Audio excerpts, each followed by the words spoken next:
Namaste, hello, and welcome to India Global Week 2020. Be the Revival, India, and a Better New World. I'm your host, Priyanka Deo, reporting live from New Delhi, India. Excited because as of this morning, we have registered attendees from 52 different countries. So this is truly India's global conference. Now follow us on @India Inc. Corp. That's @India INCORP throughout the India Global Week. And also leave your thoughts, leave your comments, leave your pictures, your social media posts using the hashtag #BeTheRevival. With that being said, our next session is sponsored by India Inc. and presented by the British Asian Trust. COVID-19 has made a huge impact in every single aspect of the world, affecting employment, entire economic sectors, and overwhelming healthcare systems. At the same time, it's brought together stakeholders in innovative ways to address these challenges. Governments are now working together with civil societies and private sectors with public sectors to provide support to those who most need it. Let's go into our session to talk about this a little bit more. The Social Impact Forum, Extraordinary Times, which will explore some of the most effective ways of creating cross-sector partnership and collaboration during the current COVID-19 scenario.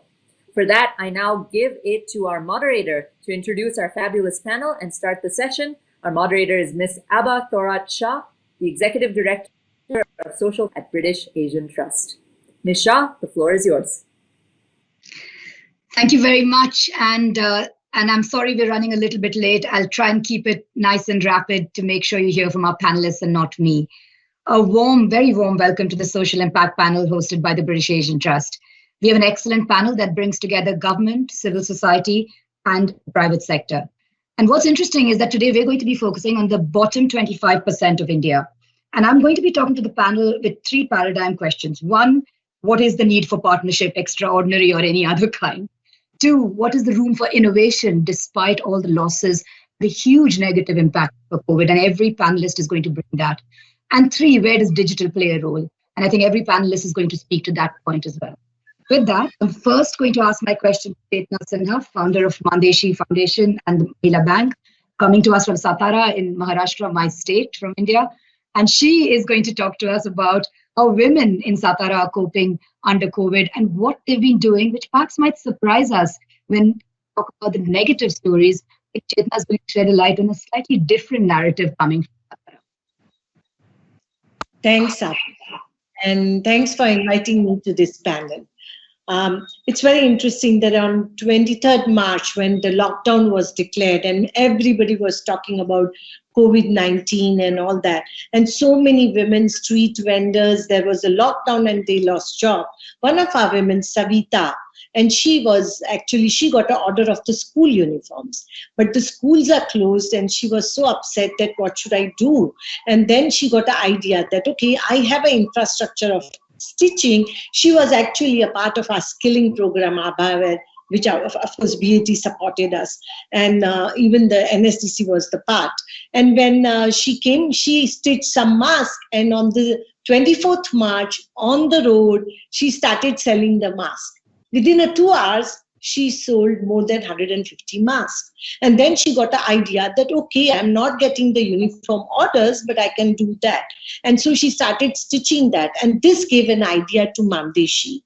And we thought that we have trained so many women in fashion designing, stitching, and they are in textile. So one of our trainers, she created a virtual training course of masks. And then it was distributed and circulated to all our women on WhatsApp. And then our women, and not only that, but then we actually created a group of women who are making masks. There were more than 300 women who were ready to make the mask. And then we got all the material at one place. And some of our women had a machinery. Some of them we gave a loan from Deshi Mahila Bank to buy the machinery. And they started making masks. I'm so proud to share with you that today more than 10,000 to 15,000 masks are being produced by our women and are dispatched daily. Over 300 women are making masks, and our women have sold more than 600,000 masks. And these masks, they have the branding of the clearance of the cotton. They have the clearance, health clearance, And for that, CIPLA and HSBC supported us. But what I'm trying to say is that every day, thousands of masks are being produced and dispatched, and legs of are being done. But there's no manufacturing unit at one place, no number of people. Everything is produced at home. But these women are getting the quality control, getting the virtual training and digital payment on the screen. And these women they are not MBAs, but they are doing it. And with this, I would just like to share that with their courage, our women have actually reinvented the textile sector.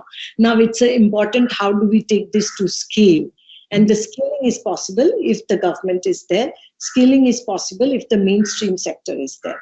And so we have partnership with WhatsApp Business. We have a partnership with Microsoft. So Microsoft has a Kaijala app where our women do the marketing, and with WhatsApp Business, our women come together and share everything and do the cutting. And with these collaborations and partnership, our women are doing today digital transaction, virtual training, making masks, and standing up in the market, and their daily income, where they are the sole earners. People would think that the jobs have gone, right, in the lockdown. And yes, men's jobs have gone, but these women with their courage are running the economy.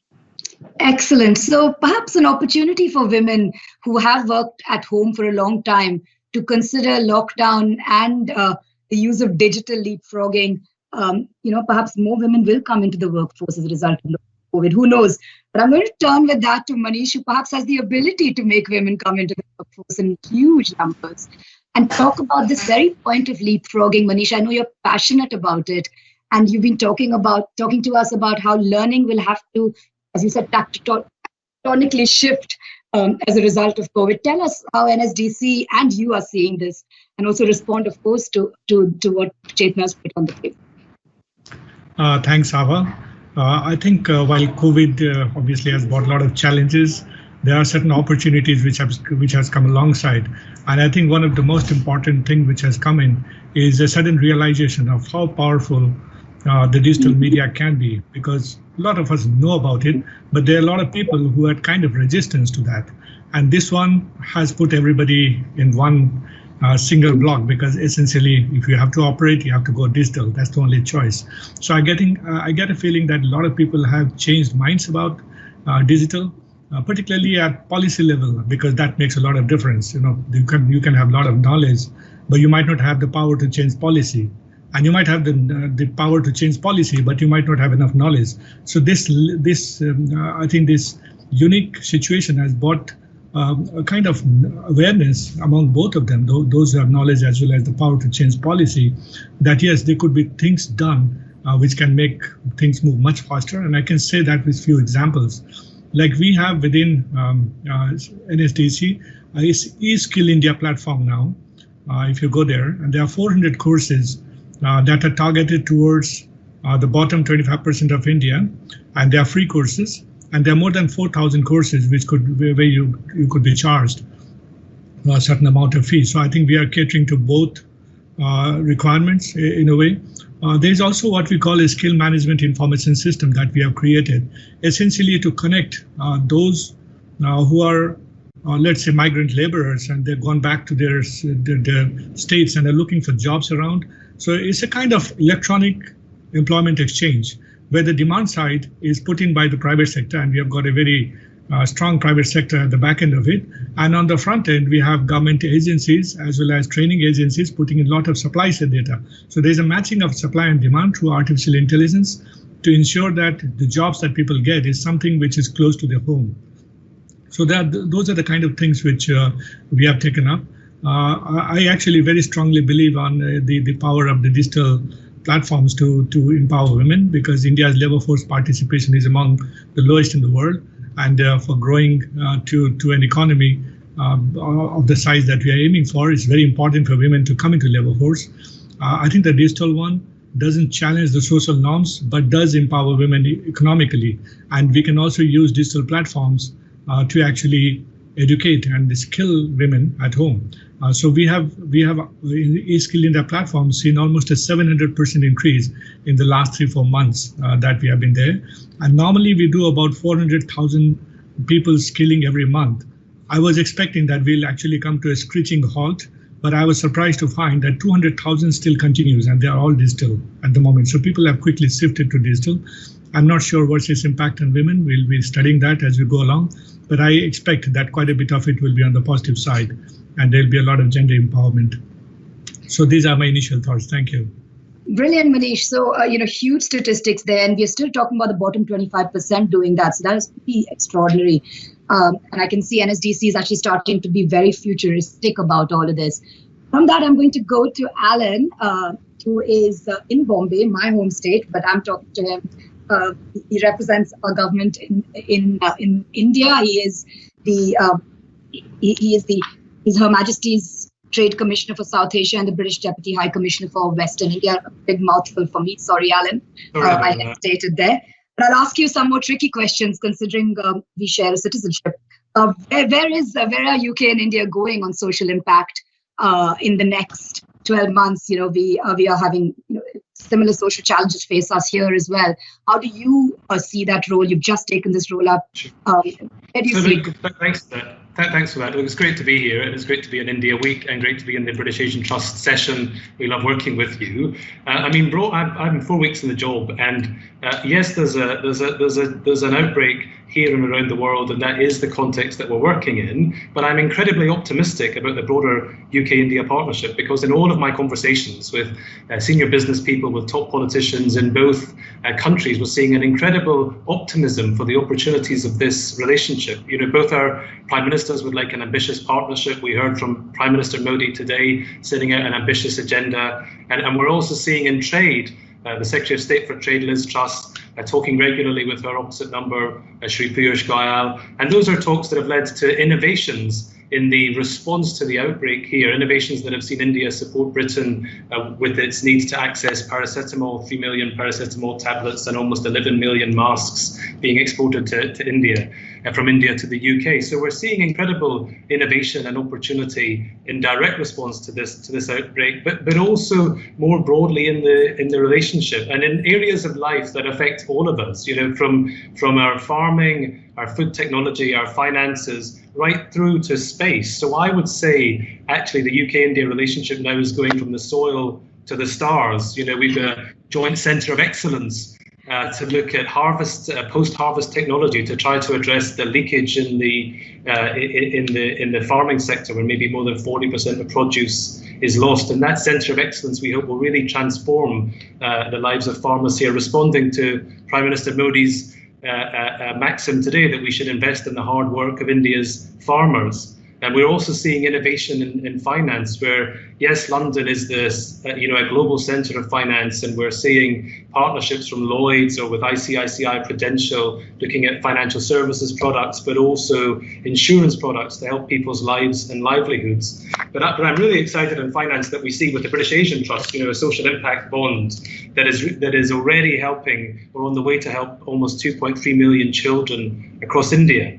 And as the early results from the BAT's bond are incredibly promising. So I would say in this relationship that's going from soil to the stars, we're seeing innovation at each level. Even those of you who were watching the news last week, the British government innovating in its acquisition of OneWeb with Bharti Global. So really there's incredible opportunity, and we're trying to see how together we can target and improve the lives of people at every point in that economic spectrum. Brilliant. You talked about PPE coming from India. I'm going to turn to Alok from Niti Aayog. Alok, you are the health man there. Nowhere better than Niti to be in the middle of how to manage a good disaster. So can you talk to us about health and about how managing a good disaster looks like, and what is actually the sort of the nucleus of thinking about it? Alok, I can't hear you. Yeah, so thank you so much, Abha, for having me on this show. Esteemed co-panelists, great to hear all their thoughts. The point that I wanted to make was that if you look at a disaster situation or a pandemic situation as it pans out, there is something which is an immediate response, and there are longer term issues, because while you grapple with the immediate part of pandemic, you also gain an understanding into the systemic weaknesses that need to be addressed. So I would divide Niti's role in fact, two different buckets. One bucket is the immediate bucket, which is about what can we do about the pandemic and our response to that pandemic. And the second part is more in terms of a longer term reform process and what needs to be done to strengthen the health system so that we are future ready in that sense. Talking of the first point, which is the immediate response, India set up 11 empowered groups to handle this epidemic, 2 of which are anchored in Niti. One group is about looking at the forecasts, looking at different regional trends, city-wise, state-wise, national, comparison with international benchmark, and therefore from that projecting the need for health facility, testing facility, and therefore then the respective agencies trying to ramp up those facilities and be prepared as best as we can be prepared for a pandemic of this proportion. Whatever, I mean, but that is one part of the second group is a much more dynamic and a lively group, which is about trying to secure cooperation in this effort and try to get every actor aligned towards the pandemic response. So this means reaching out to industry captains, reaching out to non-governmental organizations. For instance, we are working with 92,000 non-governmental organizations spread across the length and breadth of the country. So to mount a response of that scale, to get everybody to cooperate and collaborate in that effort, so that all the efforts are channelized in a way that we are able to better address the pandemic. It also means interaction and seeking cooperation with international organizations, both on a multilateral basis and a bilateral basis, and some of it was pointed out by, it is in some cases India could help other countries, in some cases India takes help from other countries, and that is how that process is going on. So on an immediate front, this is, and the last bit is in terms of how do you use technology to leverage response and to improve the response. So there is a traditional public health method, identifying, tracing, tracking, and then isolating and then treating. So essentially these 4 items. How do you trace better? Is manual tracing the best way, or is there some technology? So how do you use digital technology? So the Arogya Setu app was developed in record time and it is now being deployed, being used very effectively. Then social media, based on social media, peoples of group, migrant labor, going from one part of the country to other part of the country. Then standardized protocols for hospital, different levels of hospital facilities, what are the equipments, what are the manpower requirements. So a whole bunch of things in terms of the pandemic response. But the larger question, which I don't know, depending on the time we can address this, is about what are the systemic way in which we strengthen the health system to gear it up, both from the public health perspective. And as you know, we have a whole host of private players and the public players. It's a very mixed kind of a health system. How best do we leverage the health system to address the health challenges of the country, which is currently faced with, but also likely future challenges? Brilliant, Alok. And I absolutely love the way you said you sort of divided up between immediate, long-term, and then of course the tech usage, which can change the paradigm. And I'm a firm believer that strong health systems are the future. And if anything, I hope COVID enables policymakers to see the strengthening of health systems, as you've said, the key governmental priority, which I think we are at. I'm going to move to that. I'm going to tease out that digital point. I said to Hriday, who is the Chief Technology and Information Officer at British Telecom, as well as the head of their purpose board, that if I drop today, it's his fault because BT do all our phone lines in London. But more importantly, BT is a huge digital business. supporting several businesses and individuals, of course. And you also have a great big CSR partnership in India. So could you talk to us about the future of digital businesses as well as looking at that bottom 25%? Yeah, sure. I mean, first off, Abha, it's a real privilege to be part of this panel with it's really inspiring stories from my co-panelists. So thank you for having me on. Let me start off by acknowledging first the impact this crisis has had on the world. Even though this has impacted every single human being on this planet, it's not done so equally. There are some communities that are more affected than the others. The lower socioeconomic classes, of course, are quite badly affected. I mean, we've all heard this, the horrible, terrible stories about the migrant workers and the daily wage workers and so on. And so there's definitely, a big divide there. Also, the young and the more healthy are likely to, go through this unaffected, whilst, the more older and less healthy people will probably get, the brunt of this crisis. Of course, also when you talk about businesses, some businesses are more affected than others. So in a world where we need to fight for more equality, this crisis has actually sort of exaggerated the divide in many ways.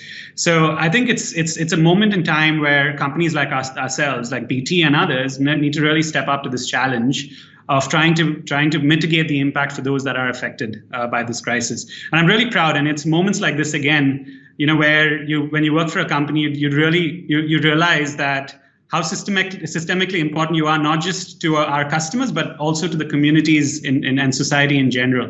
So there's some really fantastic things that we've been doing. And I think in terms of what we need to do to respond to this, there are three sets of stakeholders that we need to care about fundamentally more than everything else. Yeah, the first is, of course, our own employees and colleagues. And we need to really, we were, like every other company in the world, in very short notice, we've all had to, move to a new way of working, work from home in literally under 24 hours. And this has happened all around the world. And we've had to support all of our colleagues through that experience. Also, in terms of our customers, we've been, because of the kind of business that we're in and the kind of services we provide, our fundamental priority was to ensure to keep the lights on, keep the show on the road for our consumer base in the UK, which is a big population in the UK. So we needed to make sure that people stay connected in a crisis like this more than ever before. Also, businesses need to stay connected. We support several businesses in the UK and many multinationals around the world. And we needed to make sure that we could, keep the lights on and also enable them to quickly work from home. That is, enabling remote access, VPN, security services, bandwidth upgrades. So it's a whole raft of things. Apart from that, the third stakeholder, which I think is as important as ever, is our communities as well. The communities that we live in, the communities that we support. We need to do we need to really step up to supporting them as well. And there's some great examples that we've done also in this regard, where in the UK we've actually enabled free data for 260,000 health workers in the UK. We've given out tablets to several of them.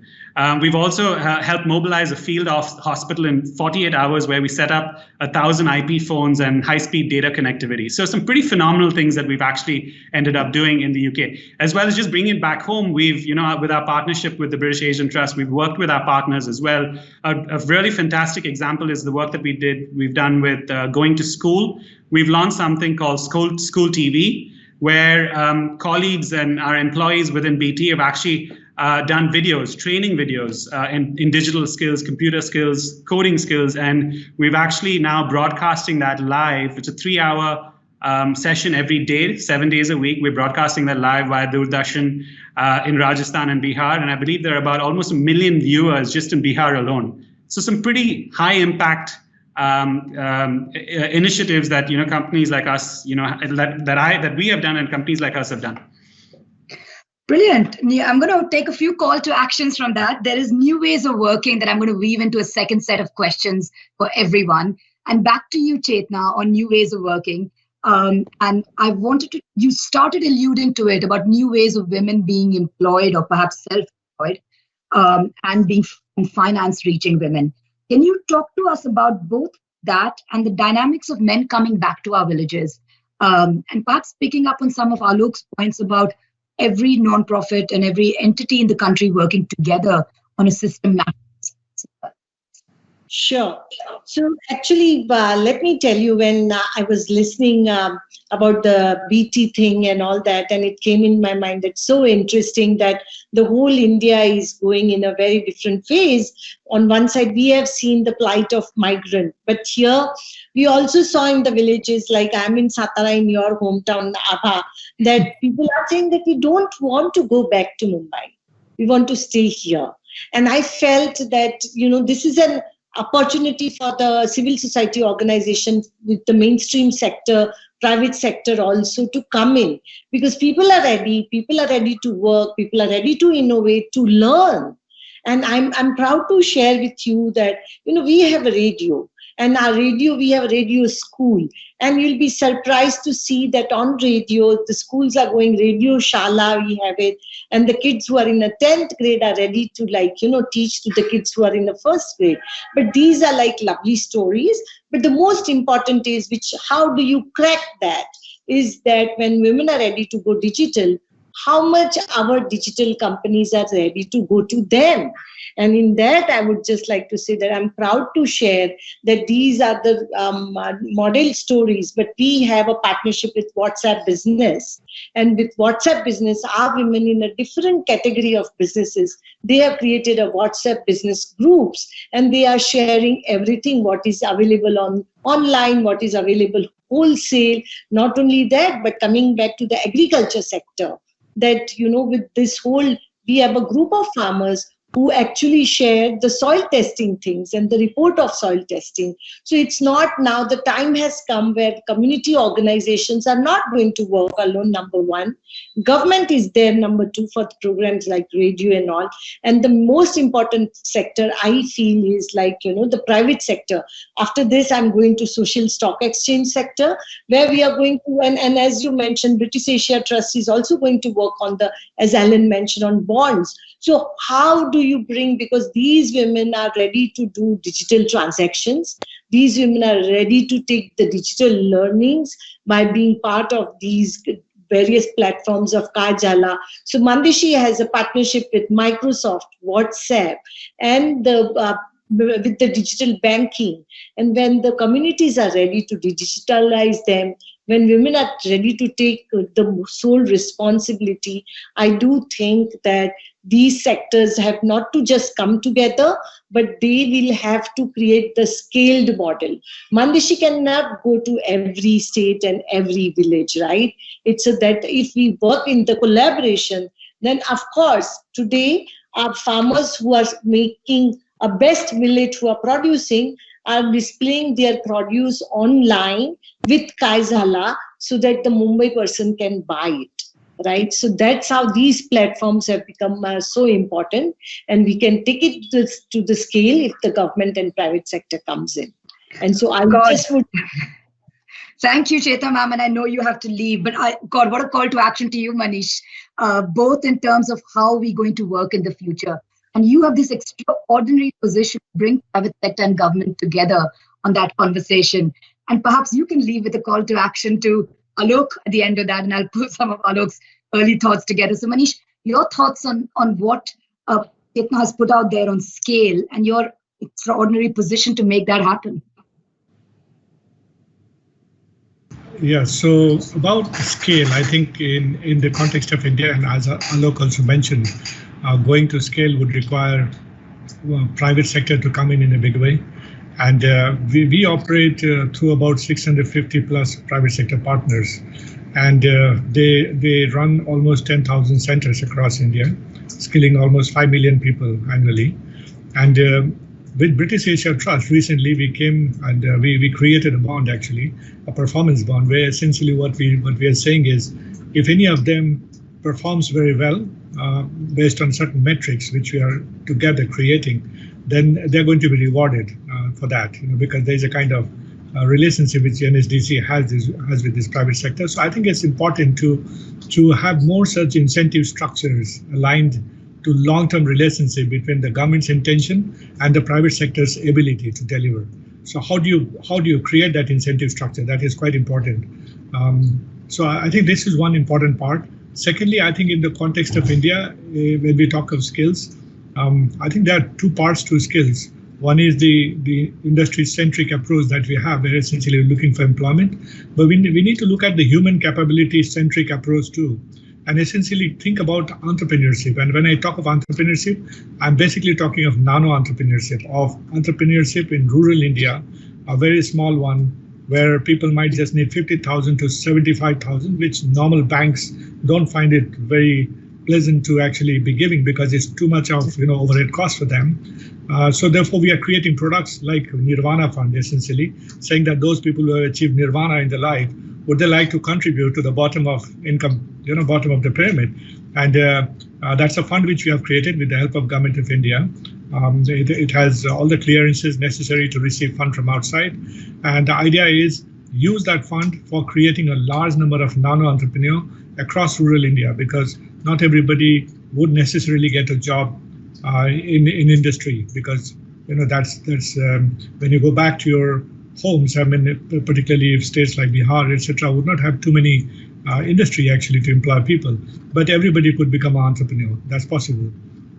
And therefore, having that private sector is a kind of social venture capital fund, which enables people to take risk and are not chased by the banker who is looking for money which they might have lent. It's a small money, but it makes his life miserable. And therefore, a lot of people actually don't prefer taking such money.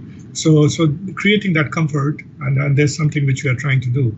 So I think these are the kind of things which we need to do, innovate, and look at new ways of doing business. And we are very glad that British HF Trust has been, part of this journey with us as we plan. So thank you so much. And thank you, Manish. Huge humility there. It's your work. We haven't done anything as yet. We will get there with you, but it's your incredible attitude to this that helps us.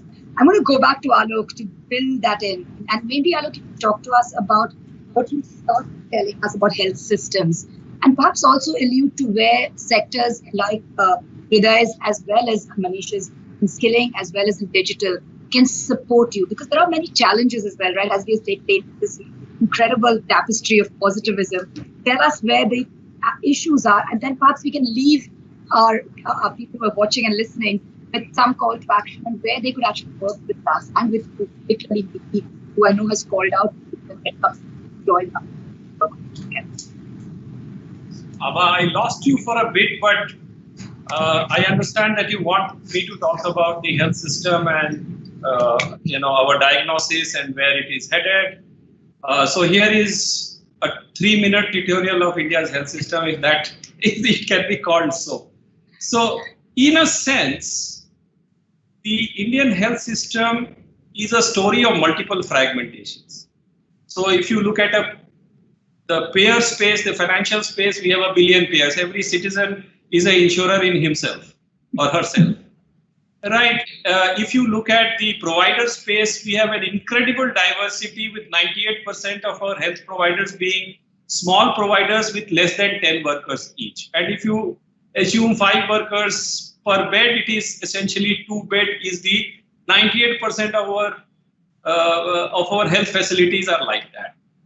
If you look at the IT space, every hospital has its own limited IT structure with no common data standards. And therefore, the citizens need to carry all those hard copies of every lab report, every prescription. And as they shuttle between one level of facility to other level of facility, they need to carry this back and forth. Needing to undo replication, duplication of testing, diagnostics, not really the ideal state of affairs. So looking at the financial side, there is a fragmentation, huge fragmentation. Looking at the provider space, there is a huge fragmentation. And if you look at the IT space, there is a huge fragmentation. Now, so therefore the challenge is, and on top of it, COVID is creating these huge problems because you have, people are scared now to go to the hospitals for, so a lot of people are postponing many of the non-emergency conditions, but they might land up in emergencies very soon if it progresses beyond a point. So earlier people thought that maybe after 21 days we will be over with Corona and things will get back to normal. Evidently that is not going to happen anytime soon. So the challenge now is how do we handle this at the scale and with the kind of restrictions that we are faced in. So some work is being done on Niti today. We have brought out a volume building health system for a new India, which is available on the Niti website. But 2 or 3 things stand out. A, we need to do something about consolidation of the payers. We need to do something about consolidation of the providers, and we need to do something on the IT front. On the IT front, I can only say 2 things. One, the telemedicine guidelines, which had long been, being debated, the ethics and otherwise of it, because of COVID impending, they have been notified. And we suddenly see a huge uptake in telemedicine. And we have, I think there was some study which pointed out to almost 50 million people now availing telemedicine over the last 6-8 months, which is something which is good, and it has been enabled. So the regulation, it is a almost a mad rush to catch up with the regulatory frameworks, enabling regulatory frameworks to ensure technology is able to deliver, health services is being able to deliver health services through technology. The other big announcement which the government of India has done is what is called as the National Digital Health Mission, which is essentially about how do you uniquely identify a patient so that when he shuttles between one hospital to the other, a common identity thread is preserved. How do you uniquely identify a provider, a doctor, a disease? So some common standards data that has been done. A lot of work has been done. I think we are about, in some senses, to so the government has already announced it as a part of the Atmanirbhar Bharat. And my understanding is that by 15th of August, next Independence Day, you will see the launch of that. That is my understanding. Maybe there may be some delays, but that is what the in some senses, target set by the Honorable Prime Minister. So on the other 2 fronts, there are some systemic work that need to be needed, some policy work which we need to do. We are doing it, and hopefully some of those decisions, we are in the various phases of working with the government. But what we see, I'm immensely proud of the fact that India has now crossed 10 million tests. So we started with 13 labs in the first week of February. Today we have more than 1,000 labs doing it. We started with 100 tests per day. We are now up till 200,000 tests per day. Yesterday we did more than 200,000 tests. We were a net importer for PPE, ventilators, and N95 masks. We are now in a position to supply to the rest of the world. So some immense amount of work, this adversity has, in some senses, led to a lot of ingenuity, a lot of action. But the point is that while we have reacted to an adverse situation, whether we are able to continue the momentum is something that keeps us, sleepless at nights many times. But I am quite hopeful that while it is presented a lot of challenges in its own way, it also gives us a lot of opportunity to drive a lot of reform measures, which because of various reasons were not getting pushed. Maybe it was not considered important or urgent enough. This has brought health to the center stage. It is in the political mind space of everybody, and therefore this is the time to hit. And I see this challenge also as an opportunity to be able to push many of these decisions which will stand Indian health system in good stead over the next 10 to 15 years. Thank you. Wow, that's a brilliant sort of call to action. Hriday, you've got to respond. I mean, there's a whole piece on tech there. How are you going to help? Yeah, so I mean, I think in terms of companies like us, as we discussed, we need to support all of the partnerships, and we've over time we've actually built some pretty great partnerships with the likes of British Asian Trust and a whole other set of partners that are out there. I think at this moment as well, we need to be careful not to control or to curb any funding and things like that. We need to ensure that is enabled, because we need to support our partners, because at this point of time as well, even though projects are getting impacted and timescales are getting impacted, we need to ensure, and there's a lot of fixed costs that these partners have, so we need to continue to support them. But more importantly, beyond just the financial support, we need to also, companies like us especially, need to also volunteer time, and BT has been doing that a lot now in the last 6 months to enable our partners to go digital. And we talked about the school TV, but also a lot of our partners are now moving all of what would have been field work to more digital, and we're helping create apps, and we're helping create capabilities and infrastructure to support all of these players in the NGO space and the not-for-profit space. So I think the collaboration beyond just the financial support for companies like us is the actual effort to actually provide a set of capabilities that these partners need. I think that is what's most important. And my call to action to all other companies, MNCs especially like us, is to really step up and and help in this front. Brilliant. Manish, any closing words? And to respond to Alok, what can skilling do to respond to his needs within healthcare? Manish, we can't hear you. Sorry, I was mute. So we do quite a bit on healthcare. We've got a healthcare sector skill council, and there's quite a number of people who we had trained in about 9 different job roles that came quite useful during these COVID times, because a number of workers, particularly the ones who support nurses and the ones like general duty assistants, and for people who will assist in pharmacy, those are the kind of people we had trained over the last 1-2 years. There were almost 150,000 plus people of that type whom we had skilled, and across India. So therefore, and we shared that list with various state governments. And I have reports from my training partner that many of them actually did quite a good job supporting governments and supporting private partners who were in this responsibility managing COVID and the situation there. And going forward too, I mean, a lot of things that happens from the health side in the government. There are a lot of job roles that gets created, and we do assist in the creation of those job roles, in standardizing them, and ensuring that contents of quality are produced, and then we are able to disseminate that knowledge to the network that we have. So a lot of work that happens, and we will want to scale that up too. As there are reforms in policy, there would be new opportunities that will be created, and we'll ensure that the private sector responds to those policy response and is eventually able to carry forward the agenda of the government down to the bottommost layer of India's community. Brilliant. And with that, I think because we were over time, I'm going to have to close. We started with the humble mask in Satara. We talked about the allied healthcare worker, Manish talking. We talked about health system and the requirement for feed across. Then we talked about digital, as to how that sort of weaves that tapestry together. And in all of that, the fact that COVID, perhaps while negative, has also been positive to put health in back, absolute front burner for policymakers and for all of us as stakeholders. So if anything, you've sort of brought it all alive, I hope, to the audience. And out of that emerges many, many conversations for the Nirvana Fund, for Niti's partnerships, for BT's partnership with the non-profit world, and of course for Chetna, who is sitting in Satara, my part of the world in India, which I have to plug for.